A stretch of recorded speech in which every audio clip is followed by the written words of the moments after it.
Christianity and racism.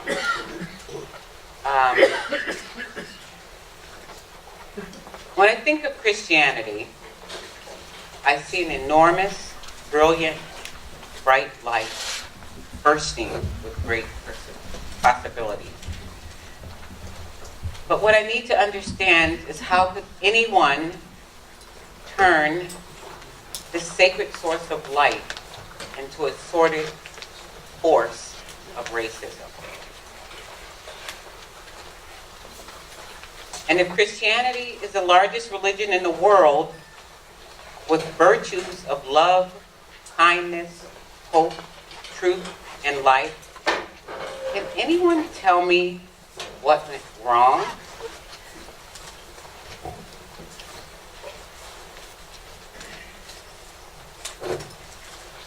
And why in the world is Sunday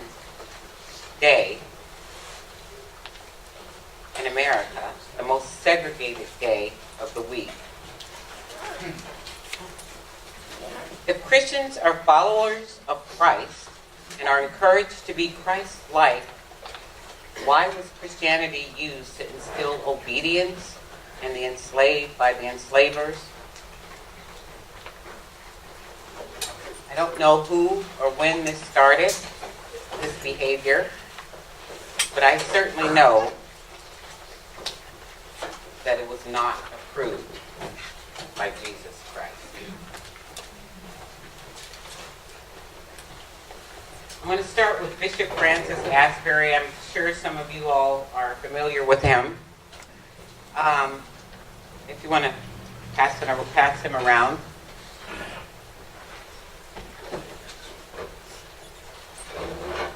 Bishop Francis Asbury, Richard Allen, Asima Jones,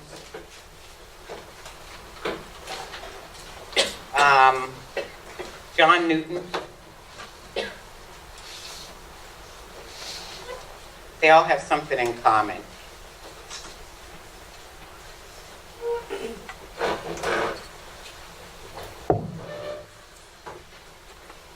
So Bishop Francis Allen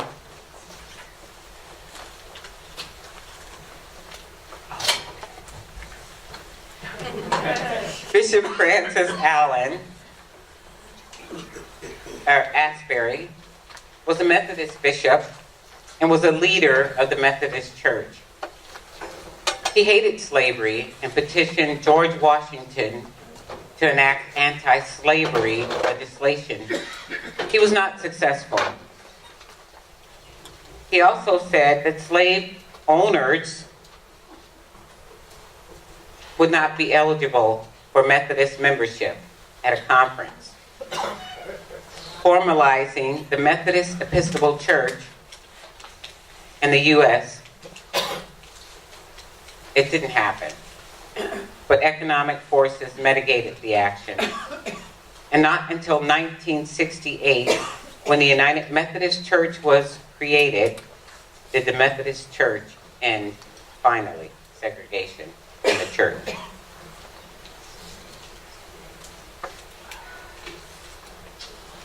Richard Allen, our next person. Richard Allen, he was the first black bishop. He was a founder of the AME Church, African Methodist Episcopal. He was born into slavery. He bought his freedom in 1780. It was odd that he worked for not a penny, but had to buy his freedom. He changed his name from Negro Richard to Richard Allen. And I'm being nice when I say the word Negro. Allen was qualified as a priest at the Methodist Church in Baltimore, Maryland, but was not allowed to vote. He was only allowed to preach at the 5:00 a.m. service, which was attended by mostly black people. He subsequently moved to Philadelphia and was a preacher at the St. George Methodist Church. He was restricted to early morning service, and then the church vestry ordered them to be separate in a separate area for worship. Allen decided, along with Absalom Jones, to leave this church and create an independent worship for Black Americans, along with Absalom Jones and Morris Brown.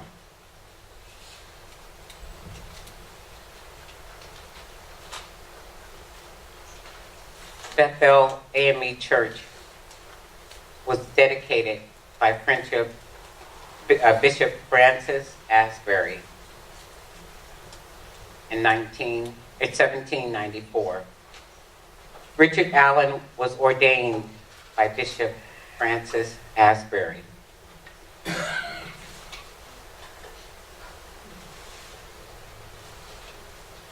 That is a relationship with Bishop Francis Asbury to Richard Allen and the AME Church.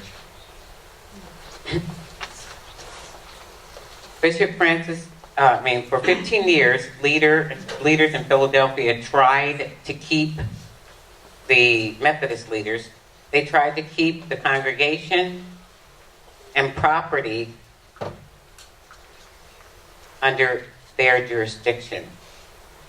So in other words, they didn't want the AME church to be separated from them. They wanted control of it. There were a lot of members that had left the church when Bishop Allen left the Methodist church. And he had a lot of white members and Black members, because they didn't agree with the separation. This is Absalom Jones.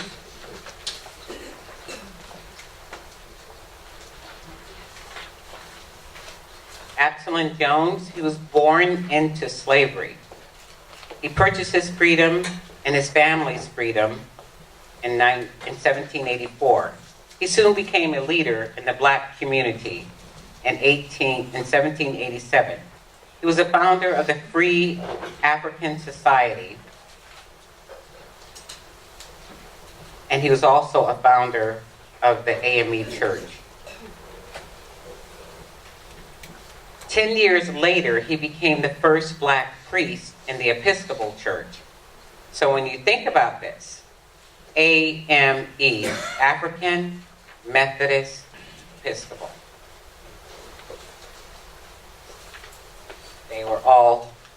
there was a relationship with all the three churches. So then came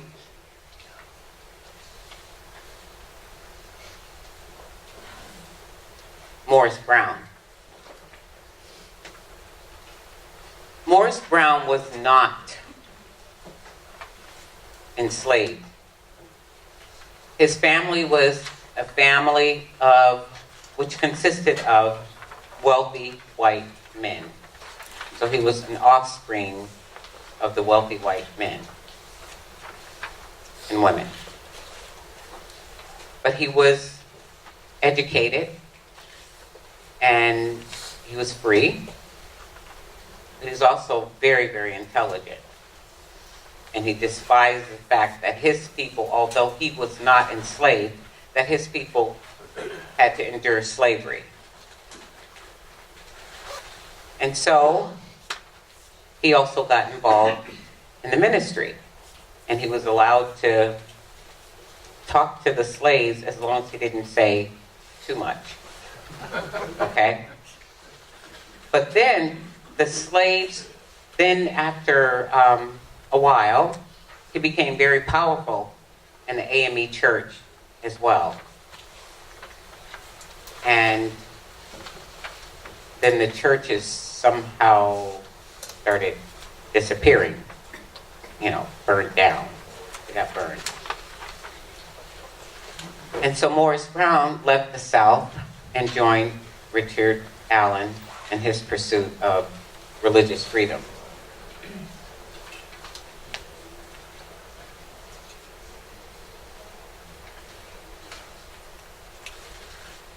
Morris Brown was also in trouble because they thought that he was part of an uprising and was leading or going to begin an uprising in the South as well.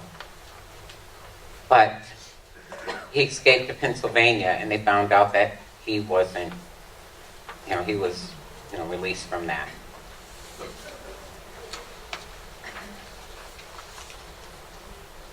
And then we have John Newton. Does anybody know who John Newton was? Yeah? Amazing Grace.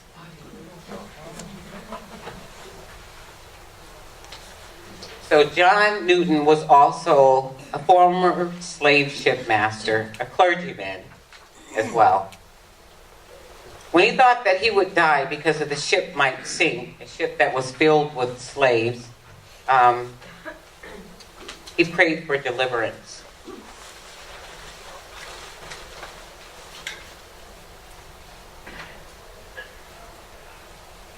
And even though he prayed for deliverance, the ship didn't sink, of course. He continued for 34 years to be a master of the slave ship.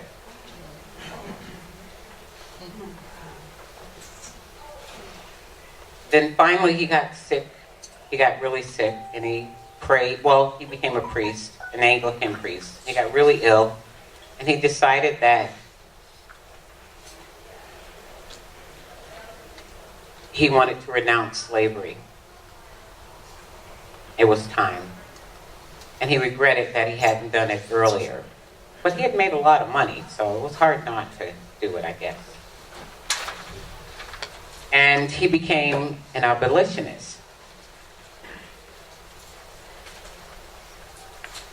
And in England, and that is the reason why England ended slavery in 1801, because of him. He was instrumental in that.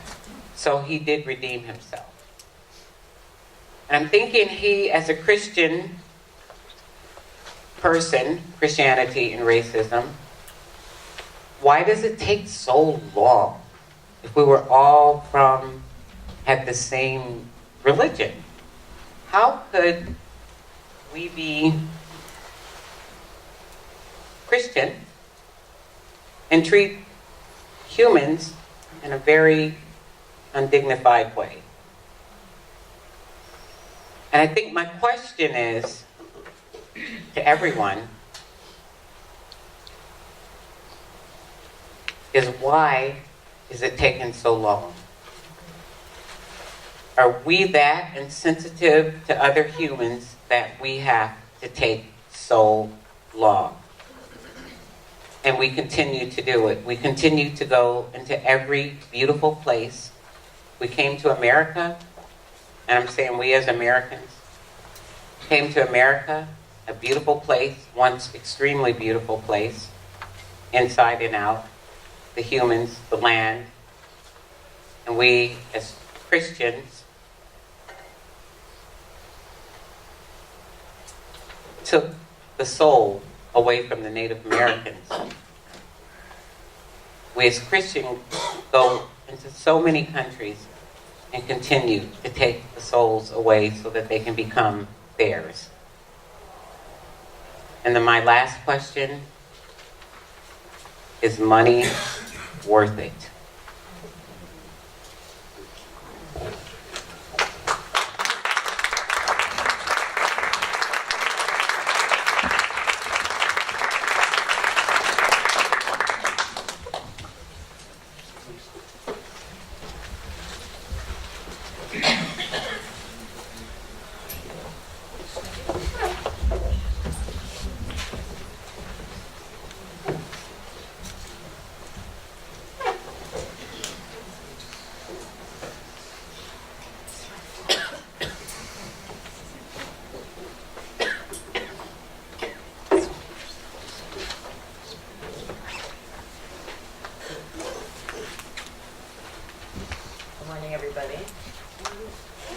Good morning, everybody. Good morning. Hi.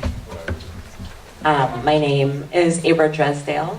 and I'm a resident of Franklin County and attendee of Racial Justice Rising, and feel very blessed and honored to be invited. So thank you so much, Gloria and RJR, for having me here today. I'm an educator about many different fields, from food justice to ecological regeneration to Jewish agricultural practices. And in all of the work that I do, I think a lot about the intersection of different power dynamics and historical trauma and the legacies that we're dealing with today.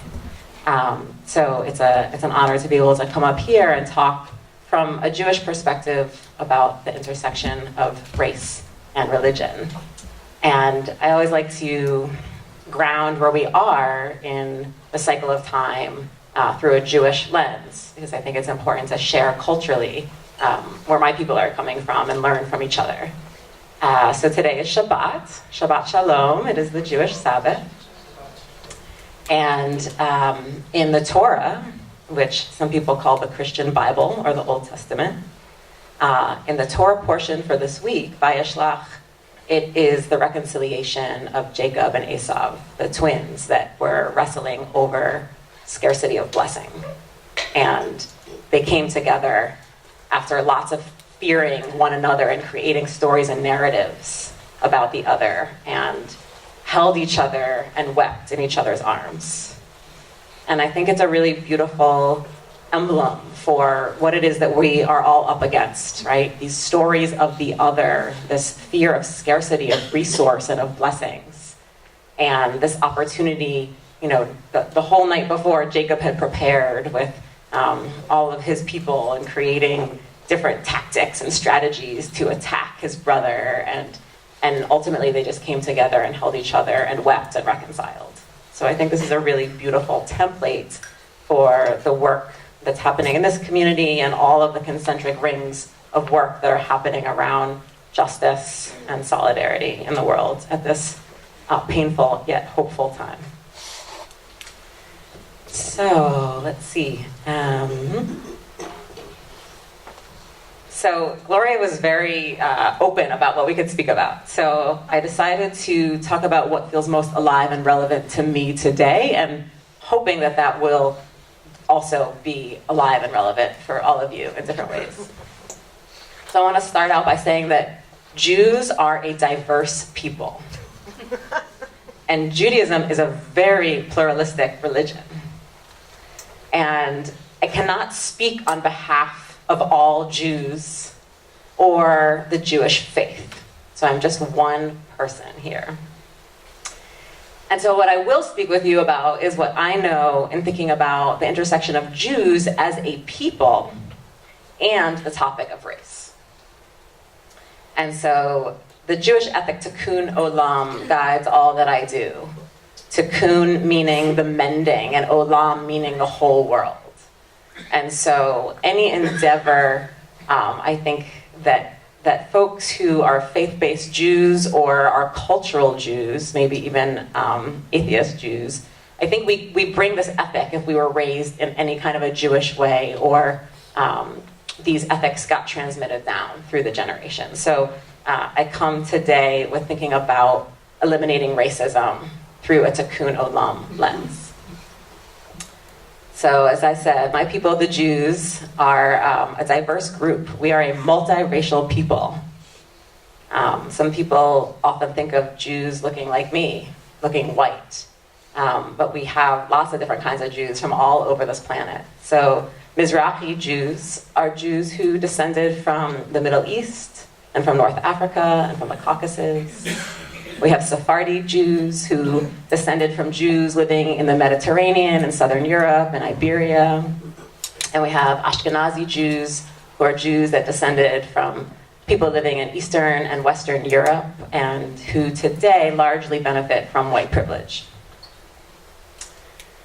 I also want to name, and not that Jews are any worse than any other group of people. And there are lots of instances of racial discrimination within the Jewish world towards each other. And there's lots of instances of racial discrimination between Jews and other non-Jewish Arabs, Africans, and Europeans. So we're all in this mess together. And so the idea of eliminating racism is deeply connected to our oppression as Jews. So I can't necessarily talk about this without going into some historical background of anti-Jewish oppression. These things are deeply interwoven. And I say anti-Jewish oppression because it's different than anti-Semitism, because not all Semitic people were Jews, right? So that's a larger category when we say anti-Semitism. So it's a little more accurate to say anti-Jewish oppression. So some exciting things, many of you might know this, but anti-Jewish oppression was the precursor or the template for the social construction of the idea of racism. Yuck.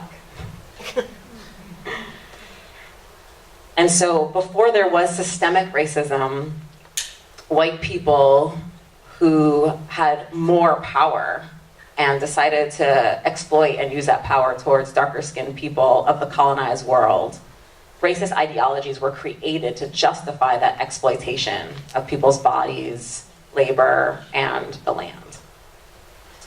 And historically, before this construction of racism, which was only several hundred years ago, Jews were previously defined as a subhuman group or a certain race. And separating us out helped to understand how Jews could be targeted and manipulated to fulfill certain elite agendas of the elite and the owning, the ruling class. And so Jews were, since our multiple expulsions from what is today Palestine and Israel, we have assimilated and adapted into different host cultures for survival all over the Middle East, North Africa, and Europe. And we both assimilated so that we could survive, but we also pretty universally held on deeply to our traditions. And so it was easy to understand who in a community was Jewish and separate us out. And therefore we could be more easily blamed and scapegoated as a specific group of people. So let me explain what I mean. Because we could be separated out and targeted, Jews were manipulated into serving what's called the middle agent role. Has anybody heard of this before? A couple folks. Yeah, so this is really a linchpin in trying to understand systemic issues of power around class and race historically, and how Jews have been used as a group of people to keep those power structures in place. This is also not the most relaxing topic to talk about ever, so I'm a little bit nervous, but it's important. You know, I was like, oh, thanks, Gloria. We're talking about race and religion. We could add sex and money, and then we could talk about the most uncomfortable things possible in this entire morning. We're with you. We've noticed. So, Comfortable too. good. We can all be in solidarity together. We're here to get uncomfortable. That's how we grow. I always teach about we gotta leave our comfort zone to our edge, or else we will never leave the nest. So, this is what I want to share. Through different scare tactics and tools of oppression, such as Jews not being able to own land, Jews being separated out into ghettos, Jews being terrorized through destruction of Jewish businesses, homes, or anything that we did own, and through massacres such as the pogroms in Eastern Europe. These tools of oppression and scare tactics terrorized my ancestors. And through that terror, we all know people are really easily manipulated. And Jews were then used by the owning classes as the middle agent to serve as the money handlers, the tax collectors, the middle managers, the agents of enforcing the larger class-based oppression. And so we became the visible middle agents who were easy to be targeted from the woes of the working classes and saying, you Jews are the ones who are oppressing us. And so we got scapegoated and blamed for the larger systemic inequities in those societies. Does that make sense? Okay. And so when we target Jews, historically, and when we mostly unconsciously target Jews today, because these same patterns of oppression play out until we have actively made them conscious and uproot them inside ourselves and systemically. When we target Jews, we are actually keeping the larger power structures at play. And the vested interests and the status quo remains unchecked. So it's really important that we start making visible anti-Jewish oppression. And we start questioning who is behind, we think about, all white Jews have money, they're lawyers or doctors or managers or whatever. Like, part of that is true. There's also a ton of poor and working class white Jews, right? But part of that is true because that was our pattern of survival. Because we thought historically, okay, we're terrorized, we're separated out, we're ghettoized. In order to survive, we want to stay on the good side of the people who have power so they don't kill us. So we're going to do what they want us to do. We're going to serve in this middle agent role. Also, because we don't have our own land, we don't have power and sovereignty, right? And we're tiny enclaves in these host cultures of larger Muslim or Christian cultures, predominantly. And so we're going to do your bidding for you. We're going to do what you want us to do. And in exchange, the transaction is you're not going to kick us out or you're not going to kill us. And so that pattern has persisted until today. And I'm not from a family of Holocaust survivors. I have a lot of friends who are. And they talk about the gold bars they have and that they hide. And they say, we need this currency in case there is another Shoah, in case there is another genocide on this land, to be able to get up and buy tickets to fly out overnight. And we need gold. We need all sorts of forms of easily transferable capital so that we can survive. So that's the mentality. And it was reinforced by making us money handlers and tax collectors, etc., and making that visible for the Jews. So this is the legacy that we're dealing with. And today, to look at the intersection of racism and anti-Jewish oppression in the world Jewry, as I mentioned, the racial construct of whiteness and race, whiteness and other, it evolved out of this template of anti-Jewish oppression, and Ashkenazi Jews, European Jews, weren't always considered white. There's a really great resource, a book called When Jews Became White Folks, that if you're interested in, it's a great book. But soon after racism was constructed, Jews began participating in racism and patterns of oppression. And at some point, we became white. We were assigned white privilege by our oppressors. Okay? And what happened then is that intergenerational trauma and internalized oppression of Jewish people, we came to see ourselves wanting, the adage, hurt people hurt people. And so we came to see ourselves, and I'm saying we as Ashkenazi Jews, white Jews, my people, became to see ourselves as superior to Mizrahi Jews and Sephardi Jews, Jews of color. And this evolved in the milieu of racist ideologies coming to the surface. Yeah.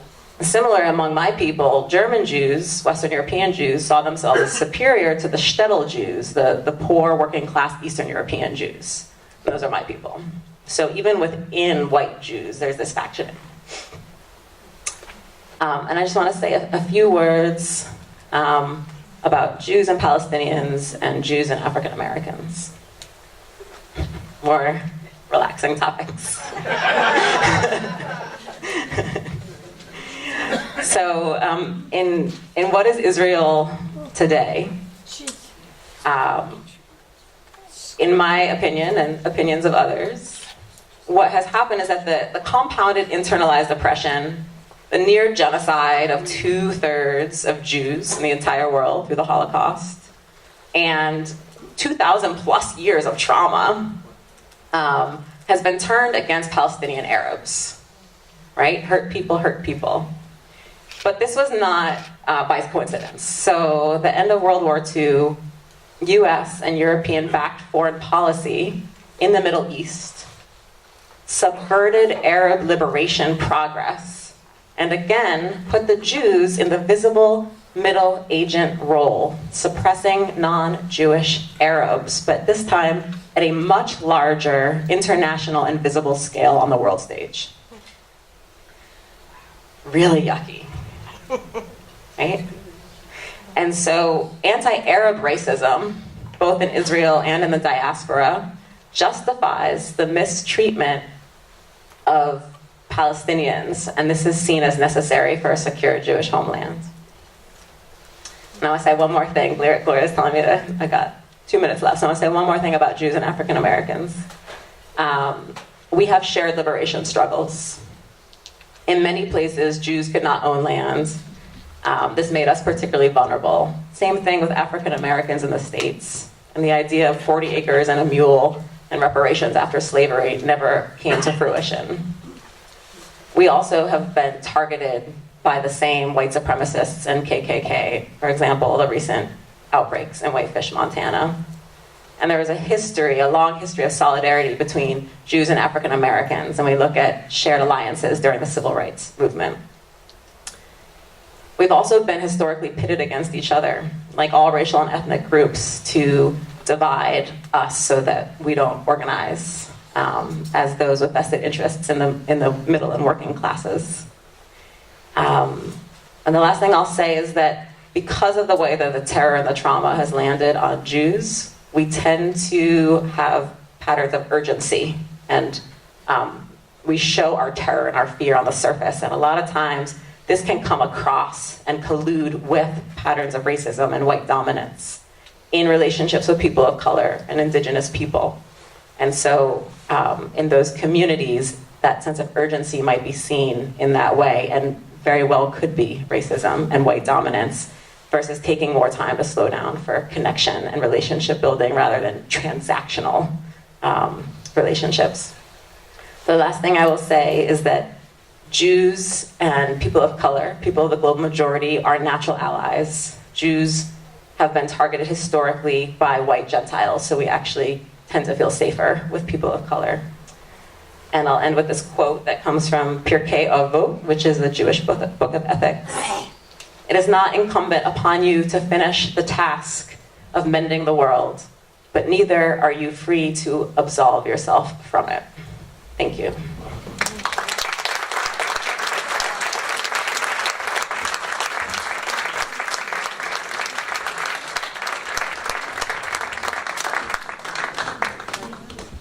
I don't know.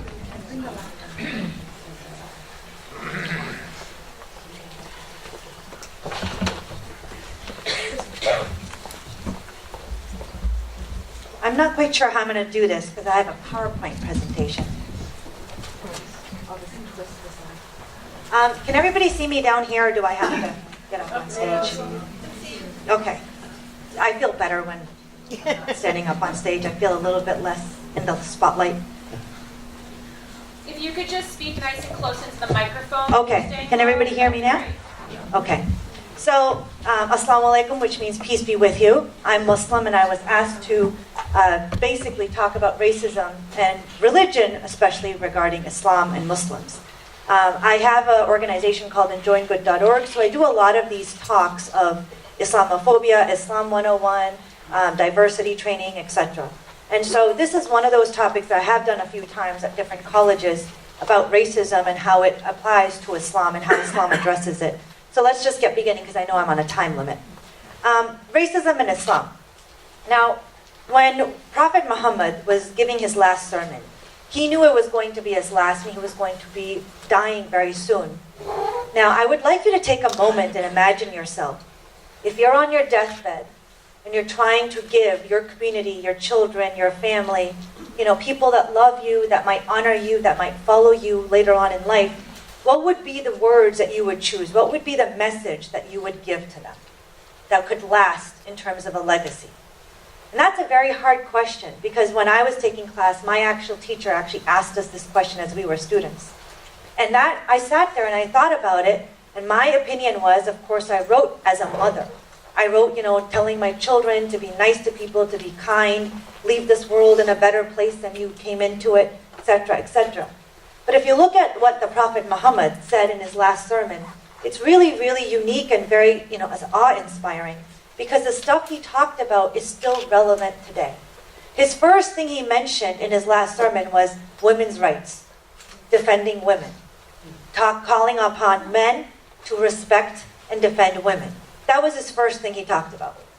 The second thing he talked about was this, his quote, "A white has no superiority over black, nor a black has any superiority over white, except by piety and good action." And what does that show me? It shows me two things. That when the Prophet was leaving this world, he knew two major things were always going to be in question: women's rights and racism. And that was something we were going to keep on struggling for. So 1,400 years later, we're still dealing with these two issues. And as he just said it, no race is better than another, except in your good behavior and your kindness and your piety. Now, when it comes to racism and races in Islam, similarly, in Islam, there's a lot of races that are Muslims. So this is a depiction of the most Muslim largest populated countries. Contrary to popular belief, they're not all Arab countries. In fact, Arabs only constitute, a liberal estimate is 25%, but a conservative estimate is only 15% of the Muslim population. So the largest percentage of Muslim population and what people look like as Muslims is people look more like me. Not that typical depiction you'll see in the media, in movies, and on the news of some Arab-looking, turban-wearing, desert-going person. A lot of people look more like me as Muslims than they do with that typical image that you'll see in the media. And does anybody know the largest Muslim population country? Indonesia. So not even an Arab country. I think in terms of the list of Arab countries, in the top most largest populations, Iran comes number 6. That's the first Arab country to show up on the list in terms of the largest populations. Now, in terms of ethnicity, I showed the world map, but in terms of ethnicity, it's very, very diverse. The largest growing sector in that, of course, I know it's small, so I'll read it out loud. Arab, African American, South Central Asian, African, Southeast Asian, and European. European meaning the West, and that's the largest growing sector of the Muslim population. Because a lot of people are researching into what is Islam and they're converting into it. And of course, people are having children. Now, when we talk about race and religion, I just want to take one moment to talk about this is a real issue. This is something that it's not just feelings that we're talking about that this gets experienced in. We get experienced racism and violence through statistics that show us. Because this is a graph that shows incidents of hate crimes in the United States between 1995 and 2012. And the largest sector of hate crimes is attributed to race, ethnicity, and national origin. And that really shows, when people say to me, sometimes when I talk about this, they say to me, well, racism is more of a social thing now, it's a social status thing. No, it isn't. It is in many different forms. And I'm trying to just use statistics to show that we're still dealing with this in terms of personal safety, not just I'm uncomfortable or I'm feeling uncomfortable. This is a real issue and it still exists. Rise in hate groups. A lot of hate groups. You would think in the 21st century, in this 2017, that we would not see these many hate groups. In fact, there's 895 hate groups as we speak today existing in the United States. And they have two areas of people that they pretty much target, is the LGBT group and the Muslims. And that's how many hate groups we have currently in the United States. So this is a very, very real problem. Now let's go back into racism and religion. Just like we were told that within the Jewish religion there's racism, similarly within the Muslim religion, and Muslims, not religion, but Muslims, there is racism. And I'm going to just take one step back to make the definitions clear before we move on. Colorism is also a form of racism. Colorism is described as prejudice or attitudes and or discriminatory acts based on the color or shade of your skin tone. So you don't necessarily have to be black or the darkest. Colorism is whoever is darker than whatever being perceived as. And that themselves, you also feel prejudice and harassment because of those reasons. Racism is prejudice or attitudes and or discriminatory acts based on their actual or perceived racial status. Now, colorism is a product and symptom of these of racism. And let me go into a little bit further. People of different races can have the same skin tone, right? You can have an Indian person, a Hispanic person, and maybe a Caucasian person of similar skin tones, but their races are different.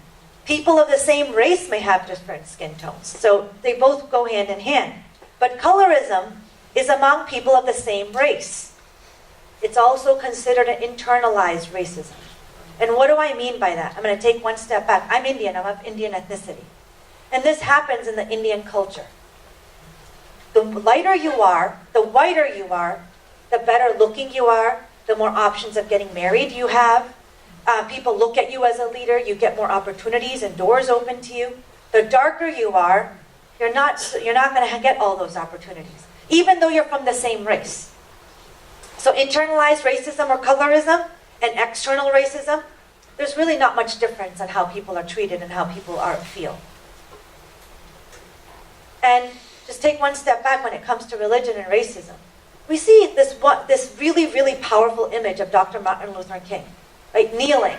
It was his way and form of showing protest, kneeling, prayer. But lately, just this year, that kneeling has now become kind of questionable. It's almost become a protest. It's become unpatriotic. We used to consider kneeling as a form of prayer and submission and respect. But why has this turned overnight into something as a protest? The only difference I see in those pictures is race. Because when one football player kneeled, it was submission to God. He was religious. But another football player kneeled, it was protest. I don't know how else to describe other than blatant racism right there. Now, let's take one step back again and talk about racism and Muslims, how Muslims are perceived. People may know of this particular case of the Ahmad and the clock story in Texas a couple years ago. This was a high school student who was very, very intrigued and doing different things and made a clock in his house, brought it to school to show off to his teacher. Because it was ticking, the school administrators thought it was a bomb, and they called the cops, and it became national news. Now the question is would this have happened if he was white-skinned? Would this have happened if his name wasn't Ahmad? Nope. But that shows you, 14 years old, and he's experiencing racism, along with the fact that he's Muslim. Now, Muslims on national level are also feeling it. We have Muslim ban 1.0. That was shot down. Muslim ban 2.0. Not so shot down so much. Now there's Muslim ban 3.0. And most of the countries that are being banned are from countries that are olive-skinned or darker-skinned. So a lot of Muslims are looking at this going, again, we're facing racism towards Muslims. A lot of people don't realize that this is affecting a lot of Americans in this country. I've heard of a personal story just a couple weeks ago of where a particular student at MIT is saying that she may not see her grandfather again for God knows how long, because she only saw him about 5 years ago. But with these bans, he may never be able to come back, or she may not be able to visit him. It's still continuing. I don't know if you guys have heard of the tweets that were recently happening. And it has nothing to do with Muslims in this country or what we stand for in terms of religious beliefs. Now, what is in our future? And this, I just came across this article very recently. I'm just going to read this particular quote because I think it's really, really important. Because racism and this kind of prejudice, regardless how it's associated to religion or not, and sometimes it is, can really cause a lot of hurt and genocide and harm. Some of the greatest crimes in human history have begun with moments like this one. Social scientists agree that attacks on an entire class of people, whether identified by their race, religion, education, or any other distinguishing characteristics, do not happen spontaneously. The first mob has to be primed. The targeted group has to be demonized through a campaign of hateful misinformation, always presented as legitimate information by people in positions of trust. The signal for violence falls on ready ears. And why am I saying this? Because this is the formula for genocide. This is the formula of when we look back in human history and say, how did this happen? This is how it happens. Because when we start normalizing hatred and racism and prejudice against any characteristic of a person, be it race, religion, ethnicity, origin, lifestyle, social status, we are formulating the factors that are required to go down that road. This reminds me, that particular quote and article reminded me of this. First, they came for the socialists. I did not speak out. Then they came for the trade unionists, and I did not speak out because I was not a trade unionist. And then they came for the Jews. I did not speak up because I was not a Jew. Then they came for me, and there was no one to speak up for me. When we start dividing each other, this is what we're left with. So I always say to people, this quote is really this. One step back, taking it a little bit further, is labels and categories are to understand each other. It is not supposed to be dividing each other. The reason why we have conversations and talk is to respect each other and agree to disagree. Because I'm Muslim and you're Christian or you're Jewish or whatever faith that you have attributed yourself to or decided that you are, does not mean that we cannot understand each other or respect each other. It only means that once we understand, we actually then move forward because then we understand where someone else is coming from. If it's used to divide, it's being used in a very negative way and not the way we are intending it to be. Now, what does that mean with the quote that I just shared? Morals are not based in nouns and adjectives. They're based in verbs and adverbs. Because that quote kept replacing the noun. And in the end, it was the verb and the verbs that actually caught us. Because no one spoke up for me. And so when I look at these two sentences that I've displayed up here, and I ask people, just read it to yourself.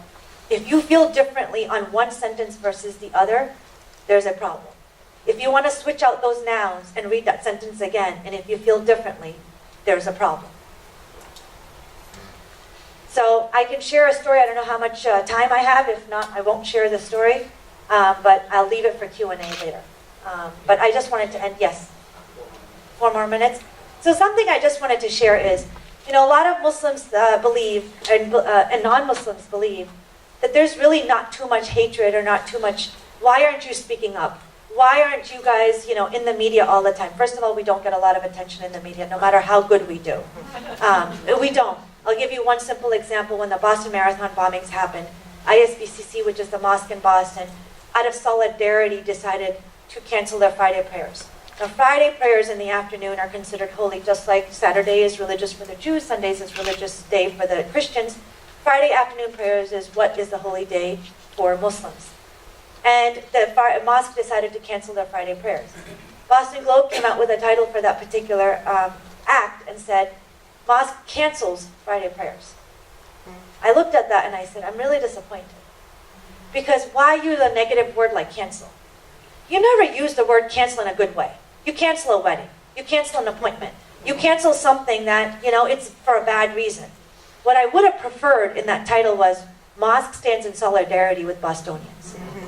And that would have then displayed a positivity. So Muslims feel that no matter how much positive we do, we still don't get displayed in a positive light. Now, at the same time, fear is on both sides. That's what we're talking about. Racism and stuff. Fear is on both sides. Because of historical racism, because of the experiences that we have endured, both sides are fearful.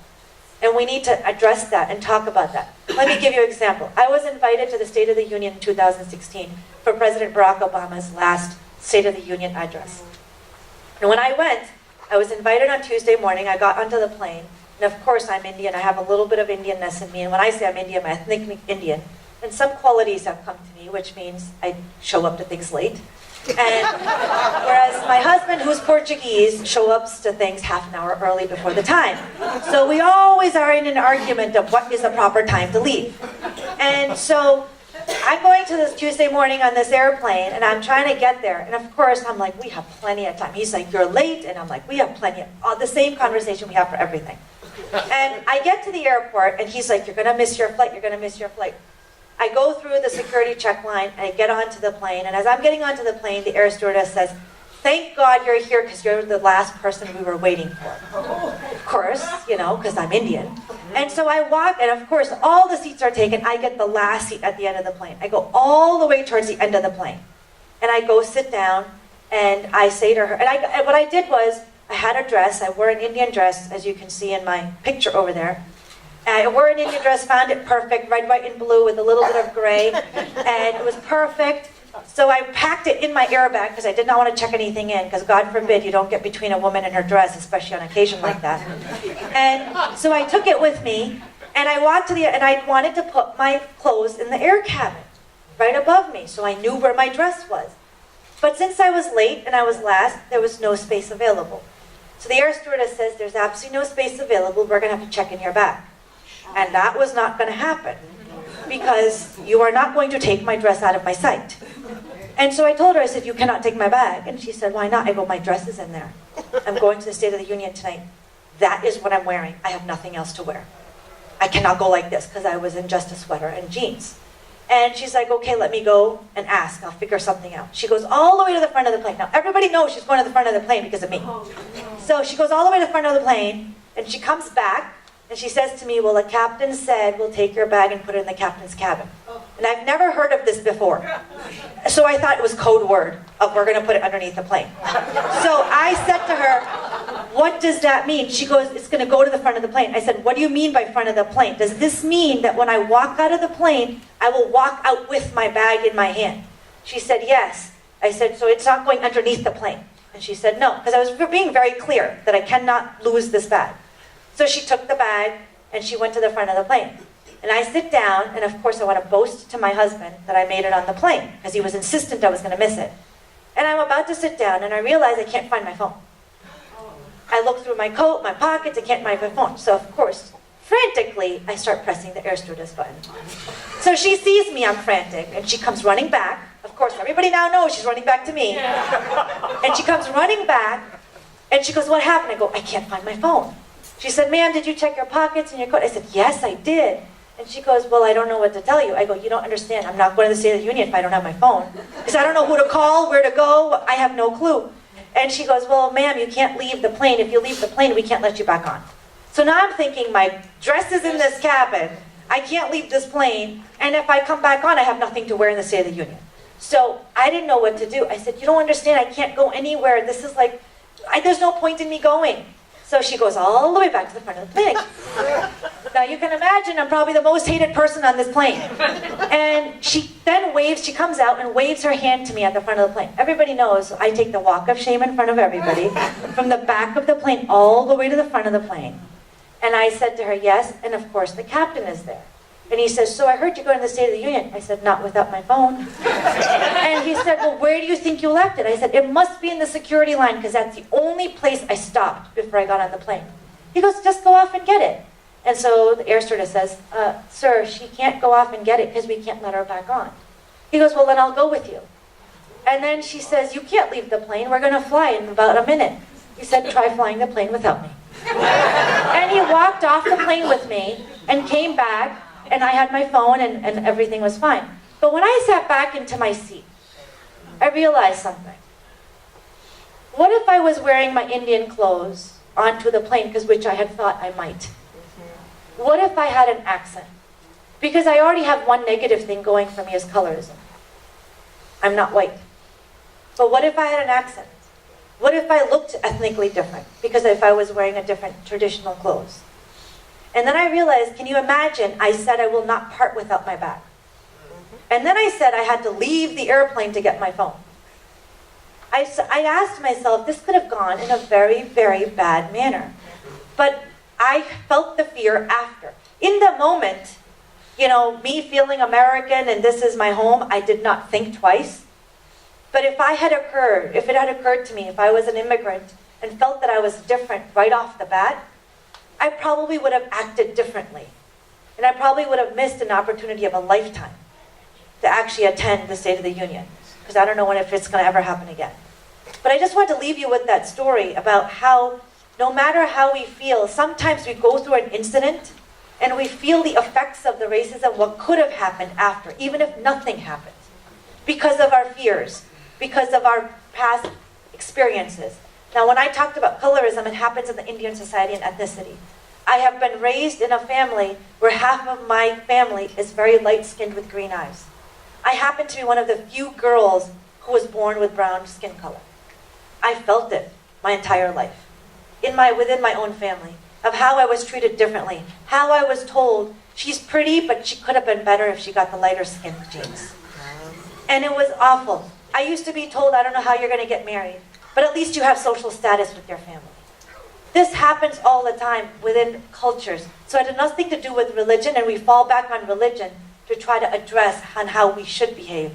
And I'm going to leave you with that thought and that story. So please feel free. I have some cards. I do have a radio show and a TV show, but I do address a lot of these kind of issues, political and non-political issues. So I have cards on the table. Feel free to take them. Thank you.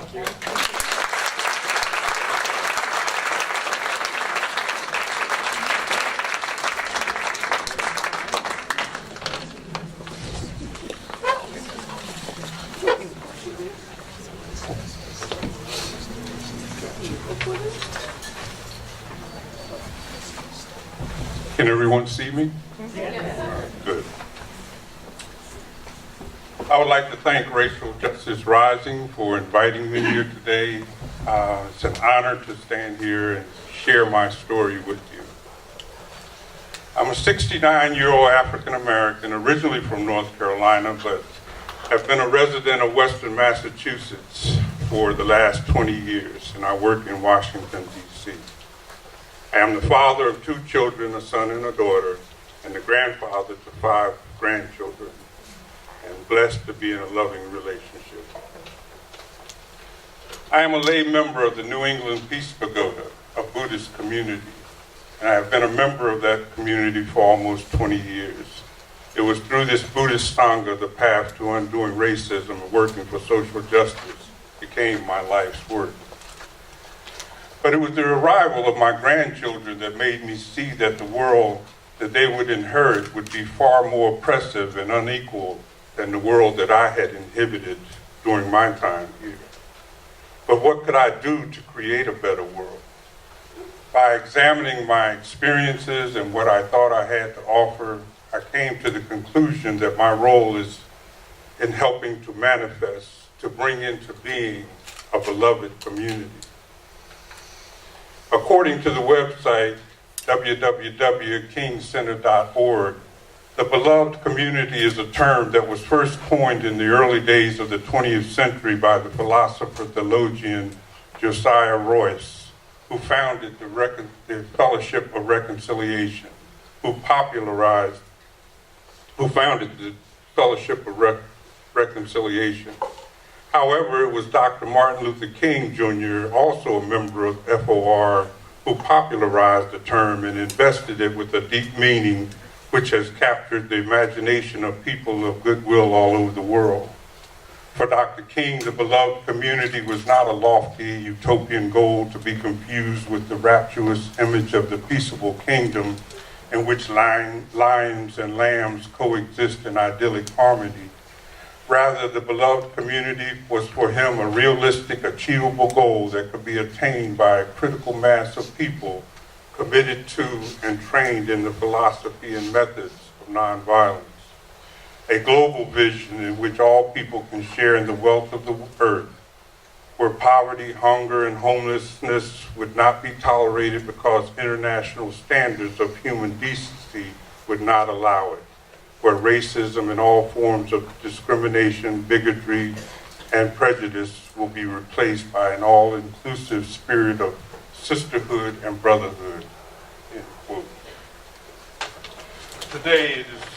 Today it is through this lens of creating the beloved community that I would like to show you my journey of transformation and growth, the spiritual and religious underpinnings of that personal change, and how those factors impact me and my environment and worldview. I was born in Fuquay Springs, a small rural town in central North Carolina in the late 1940s. My mother, Ruby Bullock, was born in that same town in the mid-1920s, and her mother, Roberta Burton, was born in Oxford, North Carolina, 40 miles north, in the early 1880s. My great-grandmother, Roberta's mother, was born in 1860s, just as slavery was ending. My grandfather, Ira Burton, also a child of freed and enslaved, helped build a church in the community where he eventually settled down and became a tobacco farmer. The First Baptist Church of Fuquay Springs became a focal point for the black families of the area. It was there in that church the notion of community was practiced for me to see. In the 1950s, as a small child growing up around and in close contact with extended family, friends, it seemed that our church community nourished us in so many ways. Yes, we came together on Sunday, but during the weekdays as well. Bible studies, deacon, usher, trustee, planning, and other committees filled the week as members of that red brick church sought ways to ensure their passage to heaven by doing the work of the Lord. The trickle-down effect of all this meant that the people of the church and the community benefited, and our lives were enhanced by this dedication to this church. For me, a young child, Sundays in the First Baptist Church was a time for happiness. It was an opportunity to come together with friends and family, literally dozens of cousins, as my mother was the youngest of 12 children. And we all looked forward to after church when we would get together at my grandpa's house. There we romped and ran, laughing and sometimes crying from bumps and bruises, but relishing in the spirit of being together and being stronger because of our unity. Of course, even in our warm and loving church congregation, there lurked the pervasive and omnipresent racism that our Southern Baptist Christianity could not hide. For although the minister, the choir, the congregation was all black, all around us in idolatry, stained glass windows, biblical pictures, the icons depicted white people in heaven. The statue of Jesus nailed to the cross, looking down and over the shoulder of the minister as he gave his sermons, the angels who flanked the empty tomb on the stained glass windows.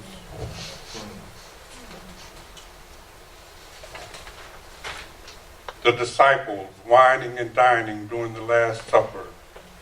Although I thought the purpose of the church was to prepare me to enter heaven, all the previews of heaven showed no one who looked like me. Even the Bible, which was the ultimate authority on heaven and the words of the ruler of heaven, showed no dark-hued people. But that didn't really stress me because that was what was happening at the time. The information that I was receiving from the world outside my small community did not reflect the reality of the descendants of the enslaved. It was only in my segregated school that any information about black notables came to light, and many of them were shown to be contributors of being good Americans as they invented or wrote things that enhanced the lives of all. It was there that we gathered to encourage each other and to keep on keeping on in the face of racism, bigotry, and unfair treatment experienced by the black population at the time. And it was only later that I wondered and questioned at the segregated nature of those Sundays. By the time I entered my teens during the 60s, during the rise of the civil rights movement, the black liberation struggle, the growth of the black Muslim movement, that I began to rethink my position on Christianity. Yes, the story of the Savior that came to liberate the downtrodden offered hope in the face of everyday struggle for equality and liberty and freedom. But it seemed that we needed to die, and that for that promise of liberation was in heaven.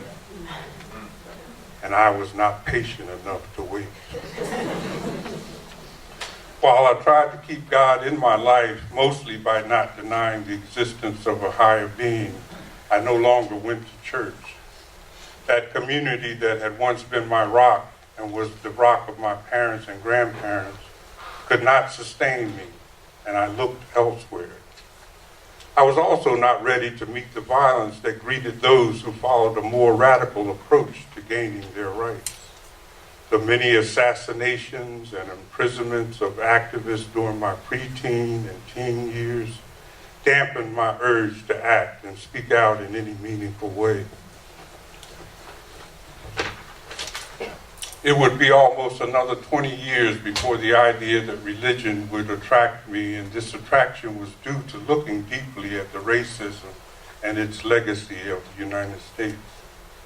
In May 1998, I joined with about 24 people at the Serious community, and we oriented ourselves to how we would, as an interfaith, interracial, intergenerational group, retrace the root and the history of the transatlantic slave trade. This year-long journey would travel mostly by foot through the U.S., the Caribbean, South America, crossing to West Africa and ending in South Africa. Our goal was to look at the legacy of slavery, the racism that tears at the heart of our nation. This pilgrimage was led by Buddhist monks and nuns, but many religions were represented, and each day we heard and shared the prayers of the Baha'is, Muslims, Jewish, Christian, Native American, and African pagan rituals.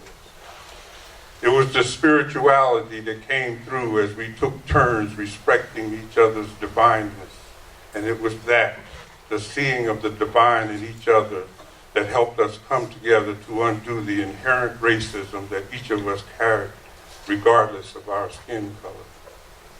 For a whole year, as we walked through from the East Coast, from Massachusetts to New Orleans to Key West, Florida, we listened to the stories of the hosts of the towns that we stayed in each night. They told of ships being built in Rhode Island and Connecticut. We heard the stories of the ships bringing captured Africans who were offloaded and auctioned to the highest bidder in places like Boston, New York, Philadelphia, Richmond, Charleston, and Savannah, and many towns in between. We learned of the whipping posts, the hanging trees, and the unmarked burial grounds. In all those places, we brought our interfaith prayers. The Buddhist drumming and chanting, Namu Myoho Renge Kyo, was how we traveled as we walked and drummed, and accompanied us throughout the walk. But when we arrived at a site that connected us to the history of the enslavement, we would circle up and offer, along with incense and candles, all our prayers, transforming the negative energy of trauma that we hoped would free the trapped energy of the ancestors, allowing that energy to go home. Our intention was to bring the spirits of the ancestors back home to Africa with us. And so it was that we visited 9 states and 18 countries. While in the States, we were as many as 100 walkers as we moved from town to town, transforming ourselves with the rough grit of a history that left many of us wounded and some unable to go on. For those who went the whole way, the trauma of it lasted for years, and with some still affected by that experience today. For me, it was a life-changing experience in every way. At the beginning of the journey, I had thought that once reaching West Africa, I would not return to the U.S. Ghana was especially attractive as it was offering citizenship to descendants of Africans in the diaspora. But life happens, and due to grandchildren coming into the world and the need to be financially independent while living in West Africa, I returned to the USA, but I could not return to the life that I had left. One of the things that I did was return to the different towns and churches that the pilgrimage had visited, bringing the slideshows and PowerPoint presentations. I found out that many of those communities had also been deeply affected by our journey and had also been transformed as a result. There have been bonds made across racial, religious, and class lines in the local towns that would not have manifested had we not connected with them. It was then that I realized that this work of transformation was what I could do, and that it was as easy as walking that talk of peace and social justice.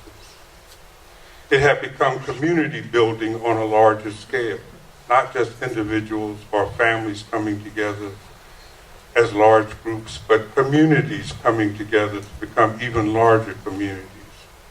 Like our group of walkers being together for a year and daily working on the issues, the isms, and the schisms that divided us, we were able to become a healthy community that made it to our goal of reaching South Africa. And while racism is still very much a part of the American reality, it is being looked at and dealt with in unprecedented ways. Today, I continue to do the work of community building through pilgrimage. Our last walk was 2 weeks ago. We walked for 6 days through Cape Cod. Our theme, Listening to the Call of the Great Spirit, is a 5-year project that looks at and reflects on the coming of Europeans to the country in 1620 and how that has affected the indigenous populations of this area. As we approach the 400th anniversary of the coming of the Mayflower, when people in towns all around the Cape are preparing big festivals to celebrate the founding of their new country and the opportunity for religious freedoms, we are walking to reflect on the terror to and continued subordination brought to the original people as they were made refugees in their own land. In closing, I would like to acknowledge one of my mentors whom I met as a result of his advisory role to that historical journey that I participated in. He was Dr. Vincent Harding, former professor of religion and social transformation at Olive School of Theology, who passed away in 2014.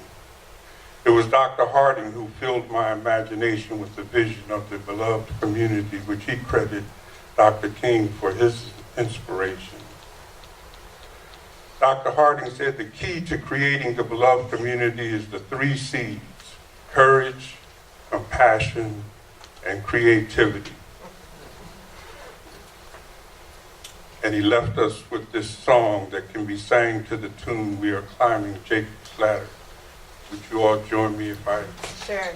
Oh. First verse is, we are building up a new world.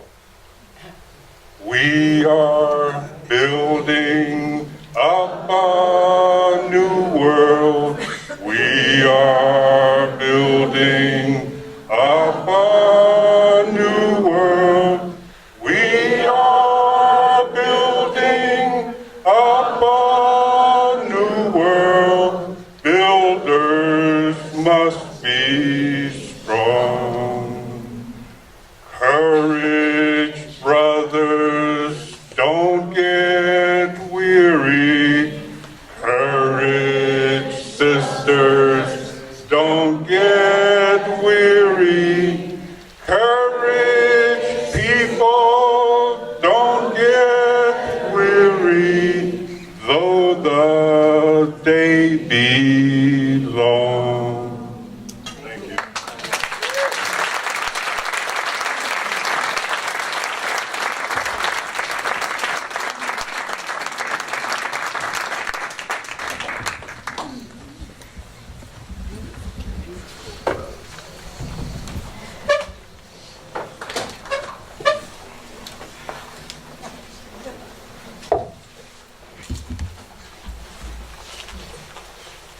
Good morning. I believe it's still just morning. My name is Todd. I have Gloria to thank for being last.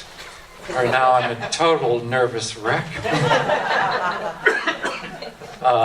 And at the same time, I'm very grateful to be here. Thank you very much for inviting me.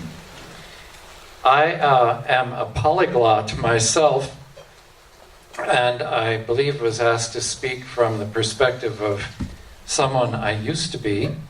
And I grew up as a Christian. For 20 years in my life, I was a priest in the Episcopal Church, largely overseas. Then I am presently a Buddhist practitioner, and I live in an intentional community called Camp Hill Village, which is in Copake, New York, just over the line from Great Barrington. And we are an intentional community where we live and work together with people with developmental disabilities. And we strive to live based on the principles of the teachings of Rudolf Steiner and of anthroposophy, which is, I suppose, Christian, but a rather unique formula for that faith. So that's me. I couldn't help, however, not mentioning something that has just come into my lap. And this is Ta-Nehisi Coates' latest book, which is called We Were 8 Years in Power, An American Tragedy. He begins, and I've just started reading it. Suffice it to say, I'm an immense admirer of Ta-Nehisi Coates. I find him phenomenally impressive. And at the same time, I have to really work to understand what he's trying to say. And I don't know that I have the capacity, being who I am, to ever really fully understand what he is trying to say to us. But there is certainly no more eloquent writer and thinker in our present time than him in my book. And this is my book.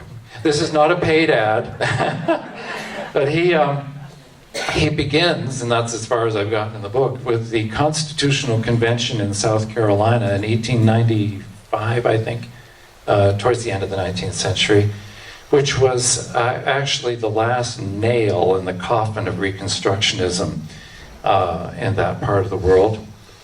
And it goes on to explain what happened and so forth. And what caught my attention is that what white people fear more than poor Negro government, using the language at the time, than poor Negro government, what we fear the most is good Negro government. We're terrified of that. And we have just emerged from 8 years of that experience and are living with the aftermath, if you like, of the, living with what we're living with. And this book is going to help, I think, understand a little bit of what we're dealing with.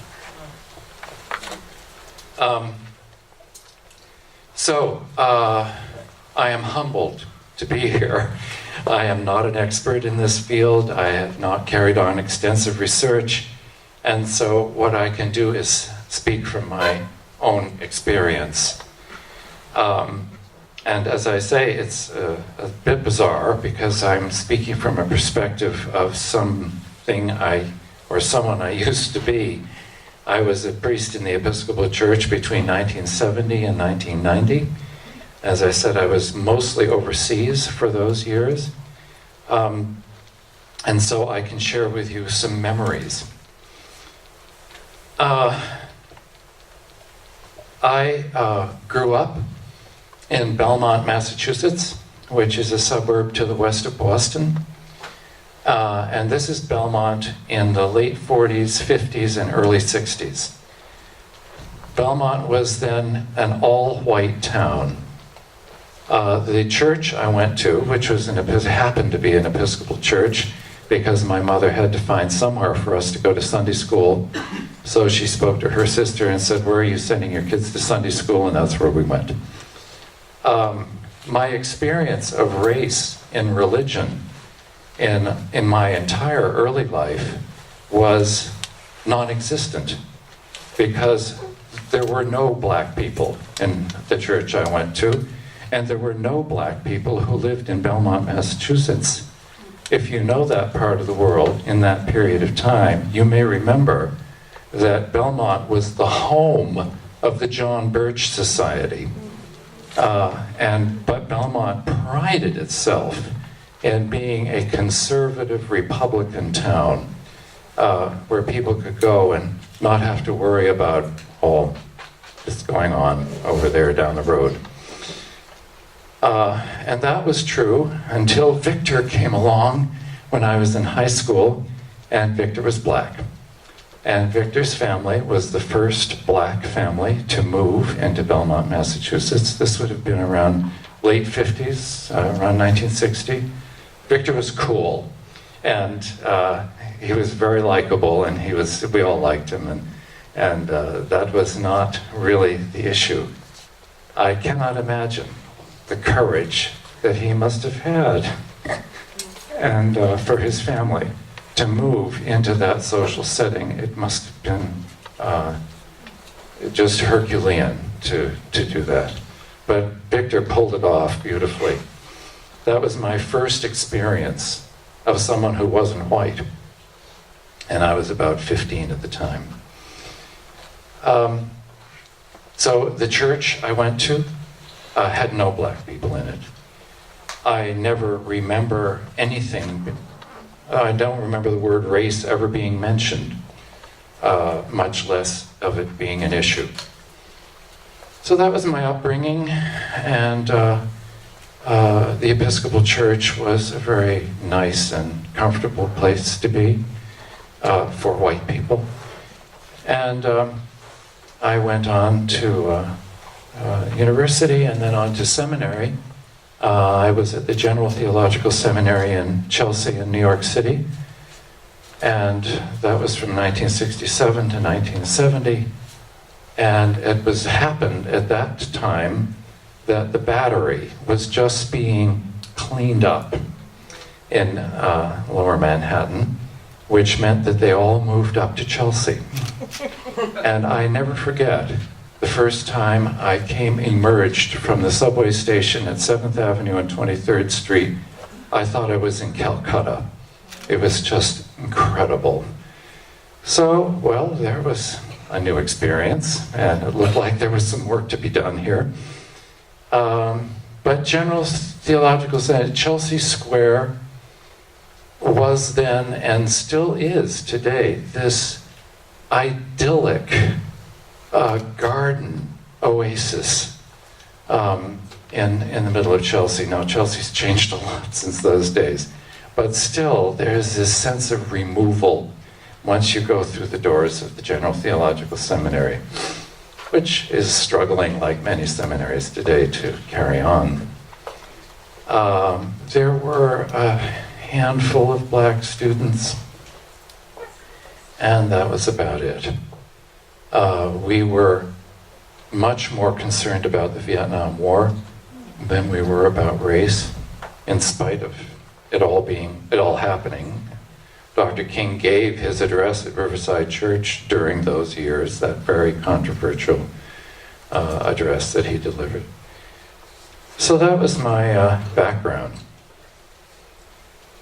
I would say that the bottom line in my experience of religion and race is, first of all, we have to deal with a biblical record which is very inconsistent on the matter of race.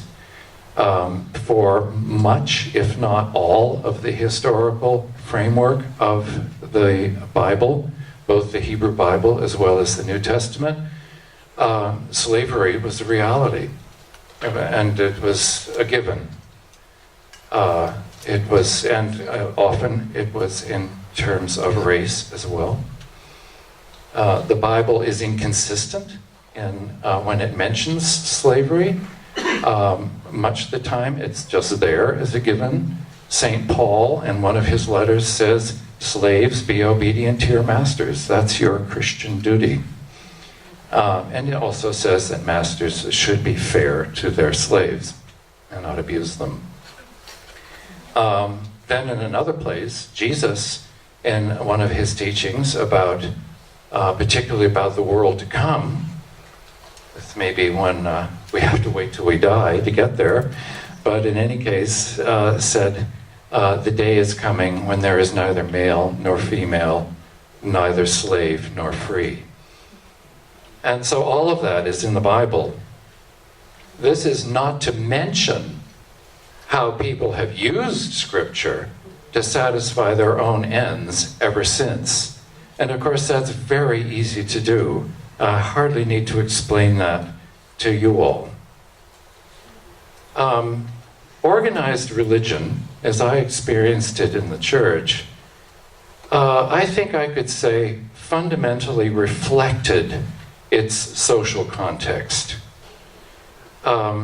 it did not particularly speak to it, much less challenge it, or transcend it, or to give a vision of a better future. The organized religion that I experienced was generally not a prophetic voice. And as society has changed, the church has changed. The Episcopal Church, particularly in this country, champions itself, or has championed itself, as being a liberal arm of Protestantism. And I don't know if that's really true or not, but it fancies itself as such. And there have been some fantastic exceptions to the church simply being a reflection of the society in which it finds itself. In the early 60s, it was early 60s, the National Convention of the Episcopal Church in this country voted to support the Black Panthers. And everybody thought this was cool. And also there was a presiding bishop, so the head bishop over the church in this country was a very liberal, charismatic, and indeed prophetic voice himself. And then, all of a sudden, we found out that the Black Panthers were carrying guns. Oh dear, what to do? We dropped them like hotcakes. That was it. And we just dropped them. There were no further questions asked. The dropping of the Black Panthers was as impressive as having voted to support them in the first place. The Episcopal Church has made progress in some ways. The Episcopal Church had the first woman bishop in the entire Christian church anywhere in the world. Her name was Barbara Harris. I mean, she is Barbara Harris. She's retired now. And also she's black. So that was quite a step. And she's a very smart woman and a great character. I guess the church has made some progress. Servants don't go to church in the afternoon anymore to their own little service after they've served up Sunday dinner for their people that they work for and that kind of thing. That doesn't seem to happen anymore. And yet, as has been cited already, and I remember that Dr. King is remembered to have said that 11 o'clock on Sunday morning is the most segregated hour in this country. And maybe that's changed some, but I think there's probably still a lot of reality to that. But the tendency, church being the way it is, and as it's important, very important to many people to sort of be able to be the place where we can go and express ourselves, groups tend, rather naturally, to congregate with their own kind, so to speak. So I remember when I was in seminary, I worked in the Bronx, and I served two little churches there, both struggling, and one was over here in the Bronx, and they were in a working class white neighborhood, and they were working class white people that went to that church. And then just about 15 minutes over there was another little struggling church of African Americans from the West Indies, and they had their little black West Indian church, and it was just the way people would naturally gravitate. And maybe there's some virtue in that, because people tend to go where they're going to feel safe and where they can most freely express themselves. I lived in Atlanta for 6 months in the early 90s, and I went to Dr. King's church quite a number of times. That congregation was largely black. And not surprisingly, I don't think it required a whole lot of explanation. I'm going to close by simply citing one of the things that constantly catches my attention and is a source of perplexity, and actually circles back around to what you, Gloria, how you concluded your presentation, is that I find it remarkable that leaders in racial issues and issues that involve race and religion are or claim to be churchgoers. So civil rights leaders, largely black, are mostly dedicated to churchgoers, and that was a source of enormous strength to the movement. At the same time, people on, what do we even call people today, on the far right, very conservative people who are largely white, are also churchgoers. And then there's everybody else in between. I still question the effectiveness of religion in the furthering of racial relations. It's quite obvious the role religion has played and still seems to play in dividing people, and certainly along racial lines. There are, of course, always the outstanding individual exceptions, the heroes of our social movements and our racial movements and the like. But I still leave with the question, and just what role has religion, and particularly organized religion, played on this stage? And how can it be that we have people who are so violently opposed to each other kneeling and worshiping God in their own places on a Sunday morning? How does this happen? Thank you.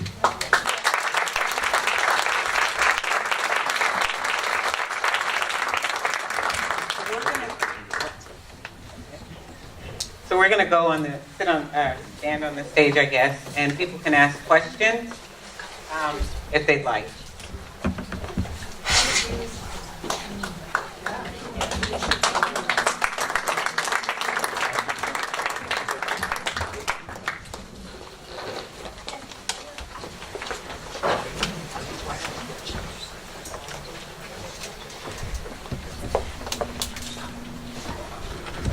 George has a question.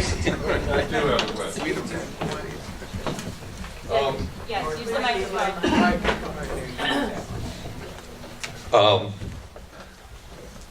One of my heroes is Ruby Sales. And just to mention, she's going to be at Row Camp next weekend.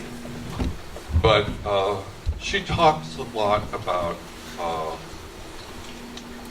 black folk religion as separate from the black church, and equates it to a loving community, the protection and support of the people in that group. And I just wanted to ask Kim and Gloria, who have some history with the black church, to talk about how that relates to the beloved community that both of you were talking about.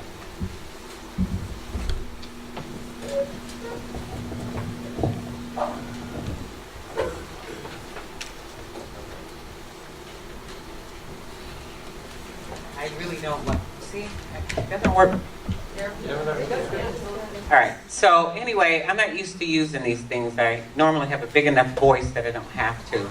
But to answer George's question, how does there is a difference. The black church, black Christianity, and white Christianity. This is something I can talk about because I've experienced both. I, as a child, was a Mennonite. And because we didn't have a church in our community, so I went to the Mennonite church. They came to help to pray with us, and which was a wonderful experience. And then we got hooked up with the church that our relatives were from, which is the AME church, the black church. The reason why the reason why there's a separation is an obvious reason. Because once the black church started, they were burned down by not black people, but white people. And then the preachers were taught to preach a total different message to black people, which wasn't an honest, truthful message. So there went the separation. But the community of the black church, and I can use the AME church because that's what I am, is that, why is this? Okay.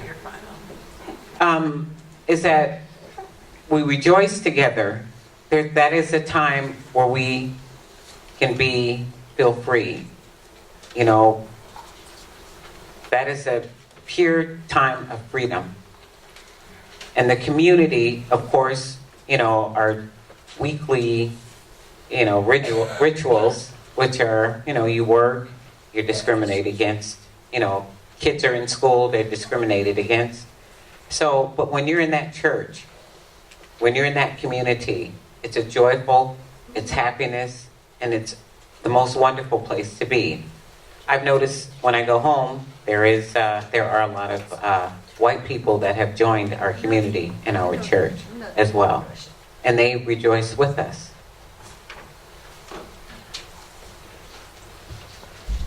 I would like to also add, and this came out of a conversation I had with Dr. Harding, whom I mentioned in my talk, and I was trying to tell him why I was so frustrated and done with Christianity.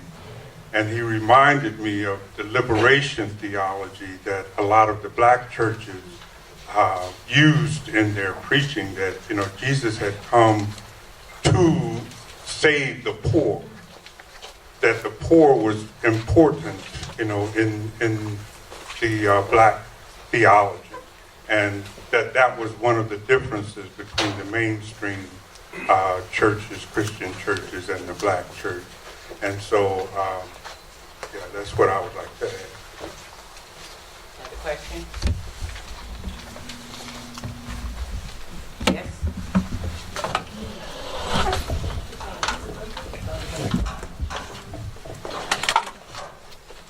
Thank you very much. I've enjoyed your presentations, particularly, and it brought back memories of a time when the Jewish and black communities were very strong allies to each other, and even into the school systems, because I was a senior when the decisions to inform high school students about the racial issues they were going to face after nursing. I went to nursing school, and I was wondering what happened to that link, the link between the blacks and the Jews, because this National Conference of Christians and Jews was a very strong influence in the schools. And I was wondering what happened, because I and other kids who were selected to work in the schools with race relations, all of a sudden closed down. And I wondered what happened there.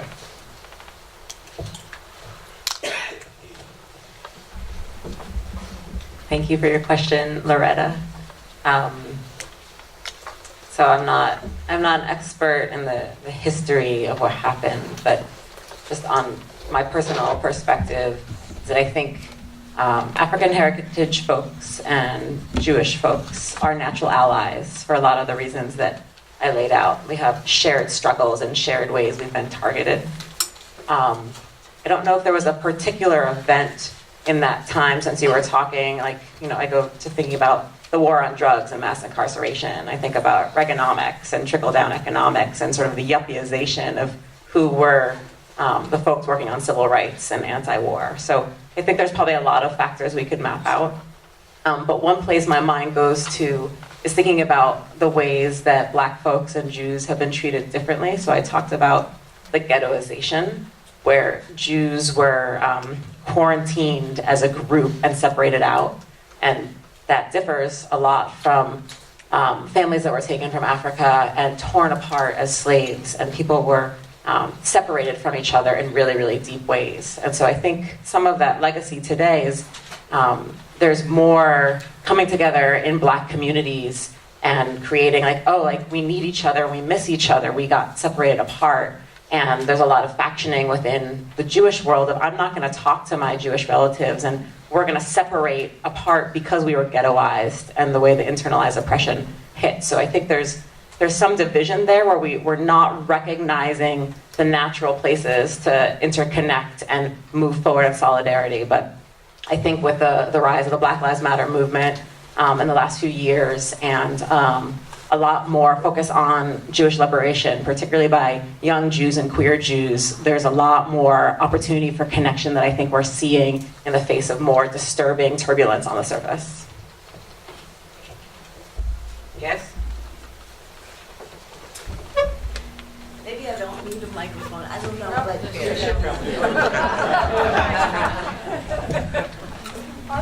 This is what confuses me. This is what confuses me. When I hear any group that is feeling oppressed, what I hear consistently from every group, including groups that I'm in, is they're treating us just like animals. That's across the board. And so I'm trying to reconcile in my mind how the human race that across the board has a prejudice against other species and has that capacity, how if we don't reconcile that very bottom line, that we can get rid of prejudice within the human race. Because it's a capacity for lack of compassion. And so you could take out a species, you could put in a human group. And so I'm wondering how religion can address not putting humans as superior to everyone else, so that therefore we don't feel superior to each other.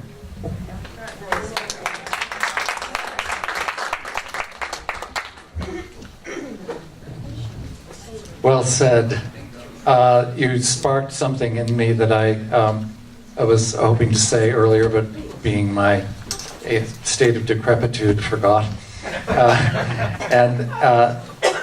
That is, first of all, they treat us like animals from groups that feel that way, not without reason. I dare say that we often treat animals a lot better.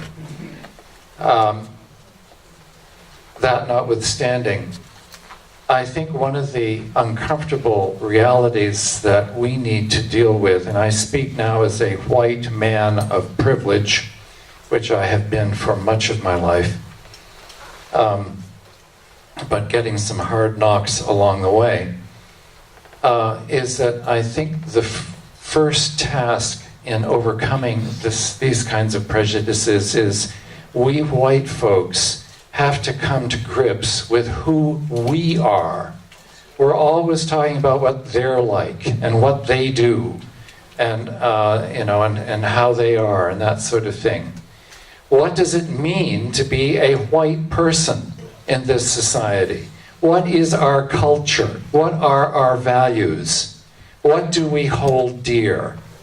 And I have been on a couple of occasions of racism training where we were very able to speak about other people's cultures and what they're like and what we appreciate about their culture or don't. And then they said, and so now speak about your culture, your white culture. And people were speechless. We didn't even know we had one. Because I am the norm. Everything else is measured against me, a white man of privilege. And as long as that is an insidious kind of thing, because we don't even know we're doing this. This is unconscious. It's like we're born with it. And I'm speaking about white people, particularly white people of privilege. And there needs to be a consciousness raising to come to grips and focus. Let us focus, first of all, on ourselves before we get all wrapped up in somebody else. Who am I? What am I like? What do I hold dear? What am I going to carry out from my heart into society? And I think that's an essential first step. The other thing for us to accept is that in the United States, racism is an endemic disease. I am a racist. All white people are racists. Not because it's our fault, not because we're bad or anything else. There are a lot of good people sitting here. But it's like an endemic disease in this country. We've got it. And we're born with it. And in spite of anything, we can't help it. And that's what we have to deal with. And there are ways to get over an endemic disease, but as long as we say, oh, I really love black people, and I really love people of color, and they're just like me, and they're just, they just have a little blah, blah, blah, we're not going to get anywhere at all. I need to accept that I have this disease.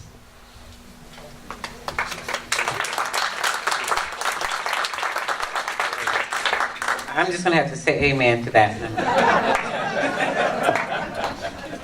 So I'd like to add on to that. I mean, your question was how can religion or the way we behave eliminate some of the way we feel superior to everyone else?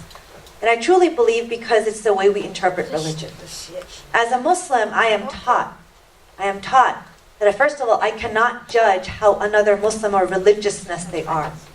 I cannot judge that I am better than them in my practice and my worship because someone else may be better than something else that I may not know of. So this whole arrogance of just because I may pray more times a day or go to the mosque more times does not mean I am a better Muslim.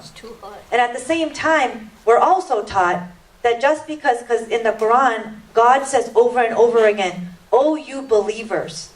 He does not say, "Oh, you Muslims." Or you Muslims who only believe in this, or people who only believe in this. He says, "Oh, you believers, people who believe in God." So whatever your relationship with God is, God will judge you at the end of the day. So as Muslims, we're taught that regardless, yes, I have chosen my path to be a Muslim. That's my path to be what I think God wants. But that does not mean that I get the right to judge you on what your path of your belief to God is. And I believe that that's the core problem in some of our societies. Because the path we chose, for some reason, as you were describing, is the path that is correct and everybody else's path and the way they chose is incorrect. But that's not our place to judge. And that's what I believe is if we truly believe in God, it's God's place to judge. We shouldn't take His right.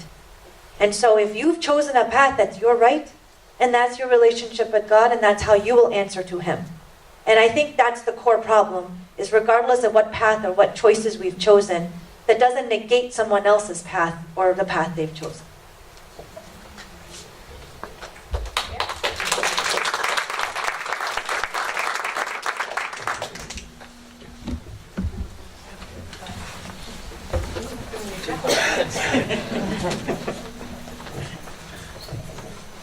I just have a simple observation to make that I think is really important. Why do you think they put "In God We Trust" on the money, on the coins? I think it speaks to the heart of the issue. Because what my indigenous elders tell me is that actually the money is their God. Because why do you put that on the money? It's like that's significant. And the difference between spirituality and Christianity, to me, is huge, and it speaks to the path issue. But I'm just wondering, why do you think no one questions, why do we have this on the money?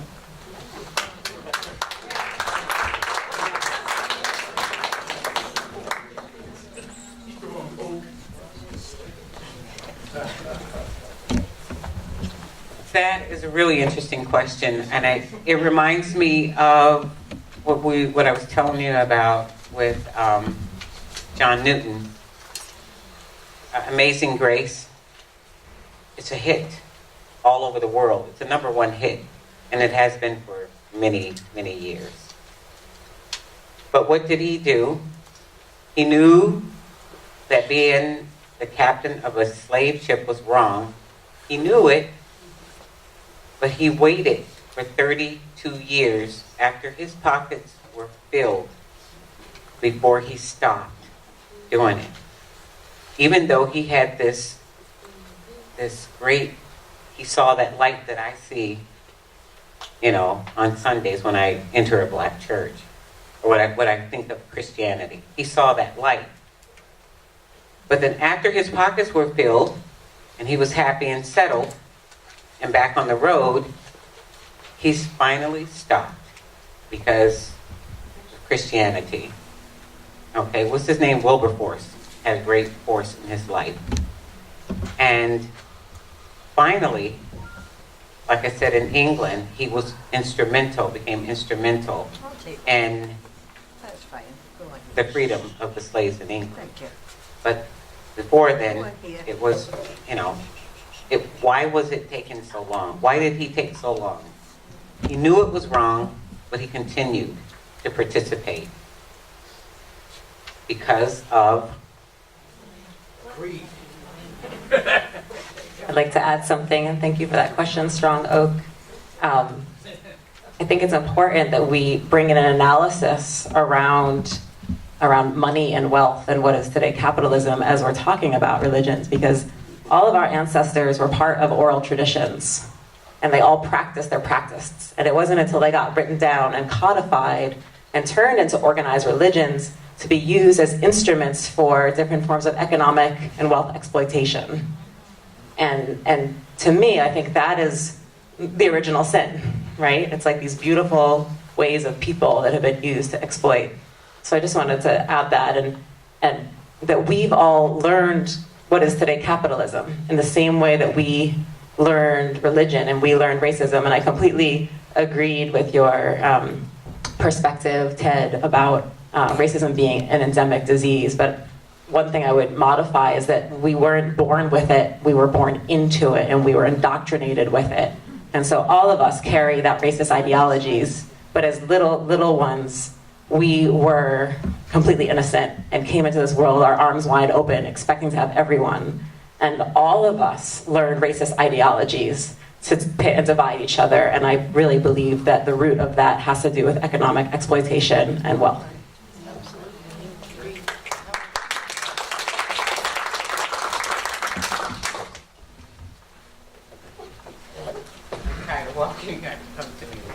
Hopefully this won't be incomprehensible. I'm thinking about the personal journeys like Newton had to go through, and then the social transformation that is sought, whether in a church community or something broader, and the story of that pilgrimage, which was a group social transformation. I'm sure that everybody who was involved in that, I mean, I know Tigray, was she in your crew? Yeah, she had a very powerful in that. I struggle with the distance from my being of my thought, my rational thought, the one that could read what's written in a book or interpret what someone else has said and create an external thing, a representation of this is what this path is about, this is what this person has said. And, just because of the nature of biology of our heads, that's always going to be separate from where I'm actually at in my understanding of my behavior. I was talking to Dan, who's written a book about the Jungian unconscious, that there's just this other part of us that we don't have access to. It's like the part behind the television that can never be seen on the television screen. And that the same thing happens in groups. You have a group that's aspirational. I'm almost done. A group that's aspirational, they come into the church because it's something that the leader of the church said or because of something that they've read. But that community is constantly trying to work towards becoming a community in like mind, the beloved community. Usually they're not there, right? They're individuals, each on their own paths. So my question for opportunity to offer to anybody here is where they see the most change or the most significant change happening. Is it on the level of individuals becoming woke? And hopefully the more and more individuals become woke, whatever that means, the better. Or is it on the level of groups of people finding new patterns and ways of connecting with each other that are then stronger than just individuals? Because as we can see with Newton, it's very, very hard when I'm taking all these different maps of what's going on and how to be, and then how far they are from my actual being, to get change. Thank you. Yeah, it reminds me of what Ted was saying is racism is like a disease. It's hard. It's like alcoholism. It's like using drugs. It's hard to get rid of it. You go back, and it takes a while to get rid of it. It took a while to get there. I just wanted to, I don't know if I'm going to answer your question clearly. I wanted to share a story that I don't think that racism is something that is very overt and identifiable easily. So we can say all white people are racist, as Ted proposed, but there's a lot of racism that we don't necessarily know. Let me give you an example. I had a favorite uncle. Favorite uncle. If anybody had asked me, it was downright, he was my favorite. And then, of course, he loved me. We used to play together. But when he has his own child, and of course his daughter was extremely white-skinned, very, very light-skinned, almost like milk color skin tone. It was funny because she was only about maybe 1.5 years old. This was probably 2 decades ago. And she's sitting in the car, and we were traveling somewhere. I was sitting in the back seat, and this was before seatbelts were required. So of course, his daughter gets up, and she's sitting in the middle of the front seat, in the middle when they used to have middle seats on the front. And the sun was shining. And the father, my uncle, says, honey, if you keep your hand there and the sun's shining on you, you're going to get darker. Okay, very simple statement. Now, if you looked at him, you would never think he's racist or has a problem with colorism, because he loved me. But when it came to his daughter, and came to even a 1.5-year-old daughter, saying a statement like that, he had no idea how it was going to affect me. Because that's a subtle statement. He didn't say anything overt. He did not say, I don't like you because of your skin tone. All he said was, you might want to move your hand. It's in the sun. It's going to get darker. And my cousin took her hand out of that area and kept it for the entire 3-hour ride from New York back to Massachusetts. Because it affected her that much. So, as you were saying, we're born into it. We're taught it. And we're taught it by people who may not even realize or even admit, because according to them, they're looking at family members who are darker than them, and they love them. But the subtle comments that we make here and there emphasize that racism. So I don't think you can say, as you were saying, that we are racist or not racist. I think it's a spectrum. We have to realize that somewhat on that spectrum, we all land somewhere. And that is what we're trying to, I think, address. Not just if you're the extremist, but even if you have some of it inside of you. We have one more question. Cheryl? Cheryl? Yeah.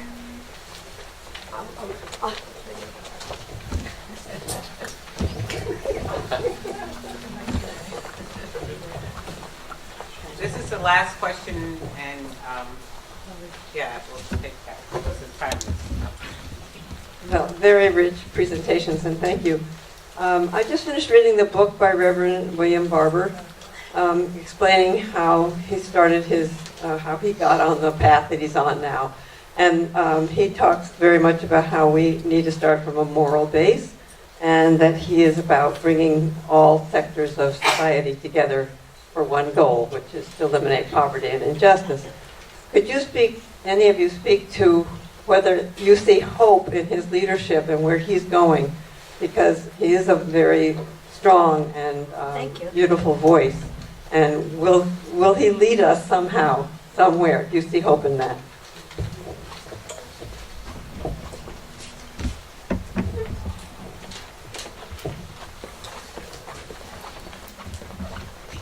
I've been following Reverend Barber and the Moral Mondays since he started, I guess, just before the elections. And I do have a lot of hope in him. But as I said in my talk, we've often looked for ways to tear down leaders. And So I'm hoping that he's successful in bringing this moral message, because I think it is morality that we're going to have to respond to in order to change. But going also back to the question that was brought up about individuals, I think it also is going to take each of us individually to grow into our morals, standings, to not look for religion or leaders or outside of ourselves to change in order for the whole world to change. Thank you. Yes. Thank you. And I want to echo what you said, Tim, that it's important that we don't look to the saviorism consciousness that many of us learned as small people for who's going to come or when's the Messiah going to be born, right? It's a both and approach. It's on the individual level and it's the collective level, and we are all the ones we've been waiting for. Yeah.